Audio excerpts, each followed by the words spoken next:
मजबूर हो जाए। लिखो तो कुछ ऐसा लिखो कि कलम रोने पर मजबूर हो जाए, और तालियां तो ऐसा बजाइए कि माता रानी आने से मजबूर हो जाए, आने से मजबूर हो जाए। बोल दे सच्चे दरबार की, बोल दे बाकी कि वैसे सुंदरी है मैया, अरे वैसे सुंदरी तू तो सिर पर सवार जननी, वैसे सुंदरी बिरहौली में जगदम्बा मैया, अरे वैसे सुंदरी। और यहाँ जे गाँव छै बिरहौली, कैमरा में कैद भ रहल छै, और कते गाम हम जाय छै त कहै छै सीताजी एकटा हमरो गामक लेल अहाँ गीत गेबै, लेकिन हम नहीं गाबै छै, लेकिन एहि गामक लेल गेलहुँ। तै दुआरे कैमरा में कैद भ रहल छै, अहाँ सब ताली जरूर बजेबै, काल्हि यूट्यूब पर देखब। कहै छै कि वैसे सुंदरी है जननी, अरे वैसे सुंदरी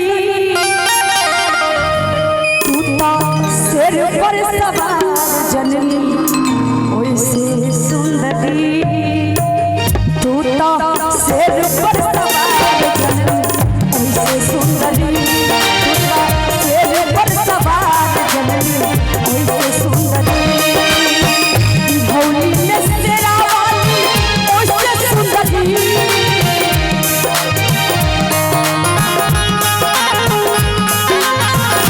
भौली में तेरा वाली कैसे सुंदरी,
जगदम्बा में काली मैया वैसे सुंदरी,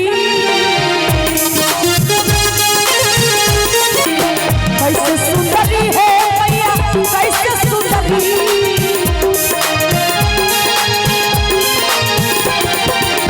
कैसे सुंदरी है जननी, कैसे सुंदरी। एक बेर अपन गामा के ले, अपना गामा के मैया के लेल ताली बजे। तू तो सिर पर सवार जननी, कैसे सुंदरी। माँ से पूछे कि माँ अहाँ कोना सुंदर भेलियै, त कोना कहै छै भगवान कि कैसे सुंदरी है जननी, अरे कैसे सुंदरी तू तो सिर पर सवार जननी, कैसे सुंदरी। आप देखियो भक्त जवाब दे छै कि बिरहौली में शेरा वाली, अरे वैसे सुंदरी, बिरहौली में जग जननी मैया, अरे वैसे सुंदरी। हमर में बहन सब ताली बजा दियो ना, लाज लगैया कि खाना बना के अपने से नहीं खइए। अहाँ के बात त किछ गोटे सुनबो केली। अच्छा हमरा सब कोनो नहीं। बिरहौली में जग जननी